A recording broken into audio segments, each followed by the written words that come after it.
Friends, அவள் பேர் உஷா. ஒரு மார்கழி மாதத்தின் விடியற்காலை நேரம்.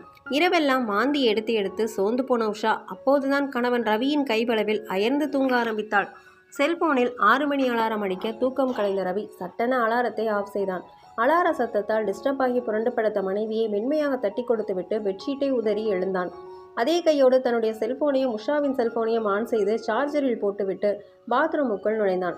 ஃப்ரெஷ்ஷாகி வெளியே வரும்போது மறுபடியும் மாந்தி வரும் உணர்வில் வாஷ்பேஷனில் ஓங்கரித்து கொண்டிருந்தாள் உஷா. ஓடிப்போய் அவளுடைய தலையை பிடித்து நெஞ்சை நீவி விட்டான் ரவி. சோர்ந்து போய் பார்த்தவளின் முகத்தில் இருந்த கேள்வியை புரிந்து கொண்டு, 3-4 மாதம் இப்படித்தான் இருக்கும்னு டாக்டரே சொல்லியிருக்காங்களே, கொஞ்சம் பொறுத்துக்கடா என்றவன், இன்னைக்கு ஆஃபீஸ்க்கு லீவ் போட்டுட்டேன் என்றான். ஐ திங்க் ஸோ என்றவள் ரவியையும் லீவ் போட சொல்லலாமா என்று யோசித்தவள் வேணாம் என முடிவெடுத்து விட்டு அவள் அம்மாவுக்கு மெசேஜ் செய்தாள்.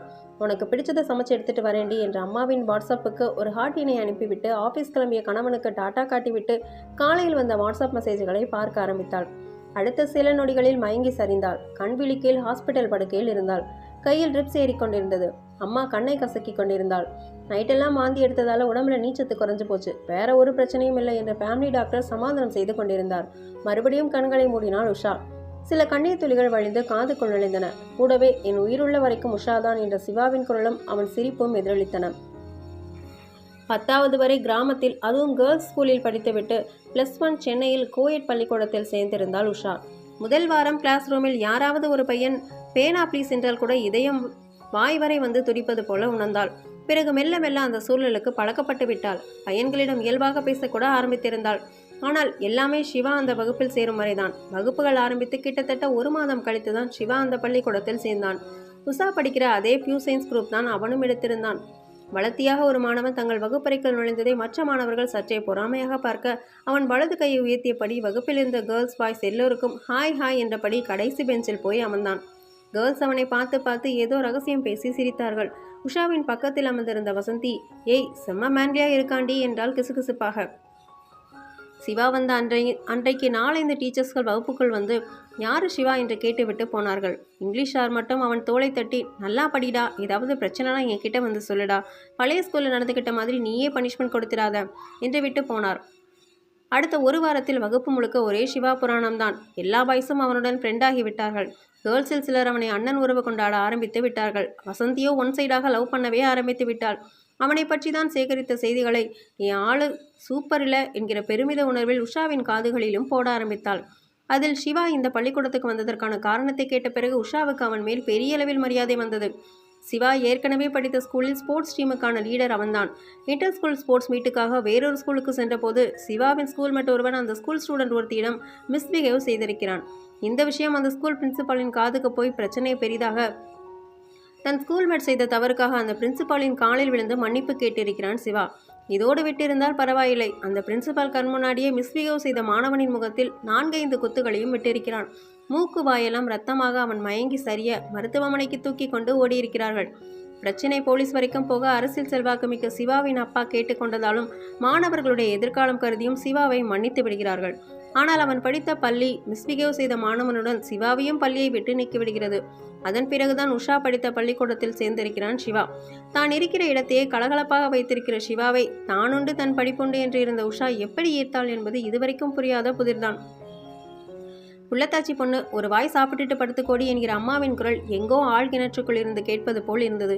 இப்படி தூங்குதே இந்த பிள்ளை என்றபடி உஷாவின் அம்மா வாட்டர் பாட்டிலில் சிறிது தண்ணீர் பிடித்து உஷாவின் முகத்தில் தெளித்தாள். அந்த ஜில்லிப்பில் லேசாக கண் திறந்தவள் இதே போன்றதொரு இறந்த கால ஜில்லிப்பு தருணத்துக்குள் நுழைய ஆரம்பித்தாள். மறுபடியும் காதுகளில் சிவாவின் குரல், மிஸ் ஓடிவாங்க, என் உஷா முகத்தில் ஆசிட் பட்டுடுச்சு. சிவா உஷாவை விரும்புகிறான் என்பது சயின்ஸ் குரூப் ஸ்டூடெண்ட்ஸ் அத்தனை பேருக்கும் தெரிந்துவிட்டது. சிவாவே அதை தெரியப்படுத்தினான் என்றுதான் சொல்ல வேண்டும். ஒரு நாள் பிடி பீரியட் நேரத்தில் மழை கொட்டி கொண்டிருந்தது. எல்லோரும் மழையை ரசித்து கொண்டிருக்க அந்த நேரத்தில் தான் சிவா அதை செய்தான். என் உயிருள்ள வரைக்கும் உஷாதான் என்று கரும்பலையில் எழுதிவிட்டு அவன் இருக்கையில் போய் உட்கார்ந்து விட்டான். என்ன எழுதுகிறான் என்று ஆர்வமாக கவனித்த மொத்த கிளாஸ் ரூமும் திடுக்கிட்டு போய்விட்டது. உஷா மிரண்டு போய் உட்கார்ந்திருந்தாள். வசந்தி அவளை விட்டு தள்ளி உட்கார்ந்தாள். இந்த சம்பவத்துக்கு பிறகு சிவா தன்னை முழுமையாக வெளிப்படுத்த ஆரம்பித்து விட்டான். பாட்டனி லேபிலும் சுவாலஜி லேபிலும் உஷாவுக்கு பக்கத்து சீட்டில் உட்கார்ந்து கொண்டு செம்பருத்தி பூவின் புள்ளி வட்டத்தையும் தவளையின் ஜீரண மண்டலத்தையும் ஆராய ஆரம்பித்தான். கோனா நோட்ஸில் லவ் லெட்டர் வைத்து வசந்தியிடம் கொடுத்து அனுப்பினான். அவளோ அவன் வசதியான வீட்டு பையண்டி, அவனுங்களையெல்லாம் நம்பவே கூடாது என்ற கிளியையும் சேர்த்து கொடுத்து விட்டு போனாள். உஷா எழுதி கொண்டிருக்கிற பேனாவை பிடுங்கிக் கொண்டு ஓடுவான். சாப்பிட்டு கொண்டிருப்பவளிடம் எனக்கு ஒரு வாய் என வாயை திறப்பான். கேர்ள்ஸ் பாத்ரூம் கதவின் தாழ்பால் துருப்பிடித்து தொங்கிக் கிடந்தன்று. பாத்ரூம் வரைக்கும் வந்துவிட்டு திரும்பியவளை தடுத்து உள்ளே அனுப்பிவிட்டு கதவை மூடி தாழ்பாலை பிடித்து கொண்டு நின்றான். ஸ்கூல் டூருக்கு மகால்விபுரம் செல்கையில் பாறையில் சறுக்கி கீழே விழுந்தவளை பஸ் வரை தூக்கி கொண்டு வந்தவன் காதருகில் என் உயிருள்ள வரைக்கும் உஷாதான் என்றான். அடுத்த 4 நாட்கள் குளிர்காய்ச்சலில் விழுந்தாள் உஷா. 5வது நாள் பள்ளிக்கு சென்ற போதும் சோர்வாகவே இருந்தாள். கெமிஸ்ட்ரி லேபில் பொட்டாசியம் பர்மாங்கனேட் தரம் பார்த்தல் பரிசோதனையை முடித்தவள் காரித்துகள் பரிசோதனை செய்ய ஆரம்பித்தாள். ஏதோ யோசனையில் சல்பியூரிக் ஆசிடை அதில் ஊற்ற திரவம் பொங்கி மேலெழுந்தது. அம்மா என்று முகத்தை மூடிக்கொண்டு அலறியவளை குழாய் அருகே இழுத்து கொண்டு ஓடினான் சிவா. கெமிஸ்ட்ரி டீச்சர் சுதாரித்து அருகே வருவதற்குள் நீரை பிடித்து முகம் முழுக்க அடித்தவன், மிஸ் ஓடிவாங்க, என் உஷா முகத்தில் ஆசிட் பட்டுடுச்சு என்று அலறினான்.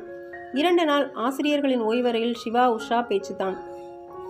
விஷயத்தை கேள்விப்பட்ட அவனுடைய அப்பா, எக்ஸாம் முடிஞ்சதும் அவனை நான் பார்த்துக்கிறேன் என்று சொல்ல +2 எக்ஸாம் முடிந்தது. இருவரும் ஃபர்ஸ்ட் கிளாஸில் பாஸ் ஆகியிருந்தார்கள். ஆனால் அதன் பிறகு 5-6 வருடங்கள் வரைக்கும் சிவா என்னவானான் என்பது உஷாவுக்கு தெரியவே தெரியாது. காலேஜ் முடிந்ததும் திருமணமும் முடிந்துவிட்டது. ரிசப்ஷனுக்கு வந்திருந்த வசந்தி, உன் ஹஸ்பண்ட் ஒரு சாயில சிவா மாதிரியே இருக்காரு, கவனிச்சியா என்றாள். உஷா உஷா அம்மாவின் குரல் இந்த முறை உஷாவை தூக்கத்திலிருந்து எழுப்பியே விட்டது. அம்மாவின் நச்சரிப்பு தாங்காமல் சாப்பிட்டபடியே இடது கையால் வாட்ஸ்அப்பை திறந்தாள். அந்த கையின் மேல்புறம் ஆசிட் பட்டு பொசுங்கிய தடம் இன்னமும் தெளிவாக தெரிந்தது. மறுபடியும் அதே மெசேஜ், சிவா எக்ஸ்பயர்டு. நம்ப முடியாமல் அதை திரும்ப திரும்ப வாசித்தாள்.